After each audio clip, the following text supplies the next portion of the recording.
অনেকেরই ইচ্ছা জাগে ঠিক এই ধরনের একটা ভিডিও তৈরি করার জন্য, নিজের ছবিটা দিয়ে অথবা প্রিয় মানুষটার ছবিটা দিয়ে, কিন্তু পারতেছেন না। কেমনে পারবেন?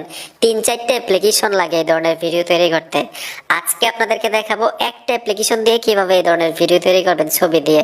এই যে দেখেন, গাছের পাতা ঝরে পড়তেছে, ডালটা লড়তেছে, একটা প্রজাপতি ইফেক্ট দিয়েছি আর ছবিটা 3D হয়ে গেছে। ভাই আজকে কাজটা শিখে নেন। একটা অ্যাপ্লিকেশন দিয়ে দেখাবো, প্রত্যেকেই এই ধরনের ভিডিও তৈরি করতে পারবেন ছবি দিয়ে। যতগুলো ইফেক্ট আপনার মনে চায় ততগুলো ইফেক্ট অ্যাড করতে পারবেন। এই ধরনের ভিডিও তৈরি করে আপলোড দেন, মিয়া ট্রেন্ডিং এ চলে যাবে, ফর ইউতে চলে যাবে। তো আসেন শিখে আসি। ছবি দিয়ে ঠিক এই ধরনের ভিডিও তৈরি করার জন্য আপনার স্মার্টফোনে ছোট্ট একটা অ্যাপ্লিকেশন লাগবে। গুগল প্লে স্টোরে চলে আসবেন। এখন থেকে সবাই পারবেন, 3-4টে অ্যাপ্লিকেশন ভাই লাগবে না, ঠিক আছে? মানে ধৈর্য ধরে ভিডিওটা দেখেন, শিখতে পারবেন। উপরে সার্চ বক্স পাবেন, এখানে লিখতে হবে বিমেজ। লিখে দেওয়ার সাথে সাথে অ্যাপ্লিকেশনটা চলে আসবে। লোগোটা দেখুন, এই লোগোটা দেখে ফোনের মধ্যে অ্যাপ্লিকেশনটা ইনস্টল করে নেবেন। আমি অলরেডি ইনস্টল করে রেখেছি। বিমেজ অ্যাপ্লিকেশনটার উপরে ট্যাপ দিব। আর অবশ্যই ফোনে ইন্টারনেট কানেকশন থাকতে হবে কাজগুলো করার জন্য। উপরে দেখুন স্কিপ লেখা আছে, আমরা স্কিপে চলে আসবো। স্কিপে আসার সাথে সাথেই পারমিশন চাইছে, অ্যালাউ করে দিলাম। পুনরায় আবার স্কিপ করে দিব, এখান থেকে ক্লোজ করে দিব। নিচে দেখুন প্লাস আইকন আছে, প্লাস আইকনে টাচ করার সাথে সাথে আপনার গ্যালারিটা শো করবে। আপনার ছবি হোক অথবা আপনার প্রিয় মানুষটার ছবি হোক, এই ধরনের ভিডিও তৈরি করতে চাচ্ছেন ছবিটা দিয়ে, ওই ছবিটা গ্যালারি থেকে নিতে হবে। আমি একটা ছবি নিয়ে নিচ্ছি। তো আমি গ্যালারি থেকে ছবিটা নিয়ে নিলাম, যে ছবিটা দিয়ে এই ধরনের ভিডিও করতে চাচ্ছি। নিচে দেখুন অনেকগুলো অপশন চলে আসছে, এখান থেকে আপনারা ইফেক্টে চলে আসবেন। ইফেক্টে আসার সাথে সাথে অনেকগুলো ইফেক্ট শো করবে। যেই ইফেক্ট আপনার ছবিতে অ্যাড করতে চাচ্ছেন ওই ইফেক্টের উপর টাচ করবেন, ডাউনলোড হয়ে যাবে। ঠিক আছে, আমি দেখাচ্ছি। দেখুন, ধরুন আমি এই ইফেক্ট অ্যাড করব। গাছের পাতাটা ঝরে পড়তেছে, এই ইফেক্টের উপর টাচ করব। তারপর হচ্ছে নিচে টিকমার অপশন আছে, টিকমারে টাচ করে দিবেন, ডাউনলোড হতে থাকবে। তো অলরেডি আমি ডাউনলোড করে রেখেছি। যে দেখুন ইফেক্ট আমি অ্যাড করে নিলাম। এখন এই যে গাছের পাতাটা ঝরে পড়তেছে, আপনি কিন্তু এই পাতাটা কালার করতে পারবেন, স্পিড বাড়াতে পারবেন, কমাতে পারবেন। এটা করার জন্য অ্যাড নিউর সাথে দেখুন একটা অপশন আছে, এই অপশনটার উপর টাচ করে দিবেন।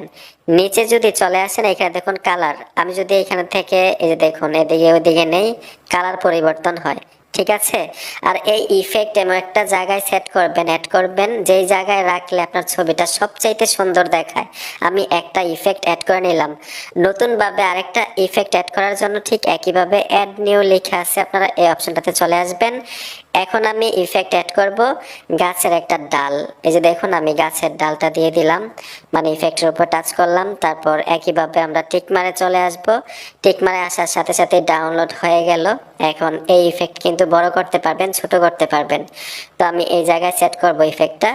সেট করার সাথে সাথেই ঠিক একইভাবে এই অপশনটাতে টাচ করে দিব, কালার চেঞ্জ করার জন্য, মানে পরিবর্তন করার জন্য। এই যে দেখুন আমি মানে সবুজ কালার করে দিলাম। ঠিক এইভাবে আপনার যতগুলো ইফেক্ট দরকার লাগে, মানে যতটা ইফেক্ট এই ছবিতে অ্যাড করলে ছবিটা সুন্দর দেখায়, ভিডিওটা সুন্দর দেখায়, অতগুলো ইফেক্ট আপনি অ্যাড করে নেবেন।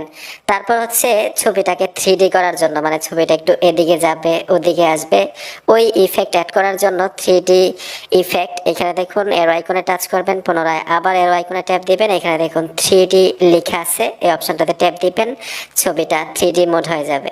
অলরেডি কিন্তু ছবিটা 3D মোড হয়ে গেল। যে দেখুন ছবিটা একটু উপরের দিকে ওঠে, আবার নিচের দিক যায়, ঠিক না? ঠিক এইভাবে কিন্তু আপনারা মোড পরিবর্তন করতে পারবেন। এইভাবে এডিটিং করতে হয় এই ধরনের ভিডিও প্রিয় ছবি দিয়ে। এখন এই ছবিটাকে গ্যালারিতে নেওয়ার জন্য এখানে দেখুন এক্সপোর্ট লেখা আছে, অপশনটাতে টাচ করে দিবেন। আমি হাই কোয়ালিটি দিব। তারপর হচ্ছে ভিডিও MP3, এখান থেকে আমরা সেকেন্ডের উপর টাচ করে এখান থেকে আপনারা 55 সেকেন্ড দিতে পারেন, সর্বোচ্চ 55 সেকেন্ড পর্যন্ত এখান থেকে ভিডিও এক্সপোর্ট করে গ্যালারিতে নিতে পারবেন। তো এই যে দেখুন আমি 55 সেকেন্ড দিয়ে দিলাম, এক্সপোর্টে ট্যাপ দিব, এই ভিডিওটা গ্যালারিতে চলে যাবে। আশা করি বুঝতে পেরেছেন এই ধরনের ভিডিও কিভাবে তৈরি করতে হয় বিএমএস অ্যাপ্লিকেশন দিয়ে। বন্ধুরা ভিডিওটা দেখে যদি একটু উপকার হয়ে থাকে অবশ্যই সাথে থাকবেন। দেখা হবে নতুন ভিডিওতে। আল্লাহ হাফেজ।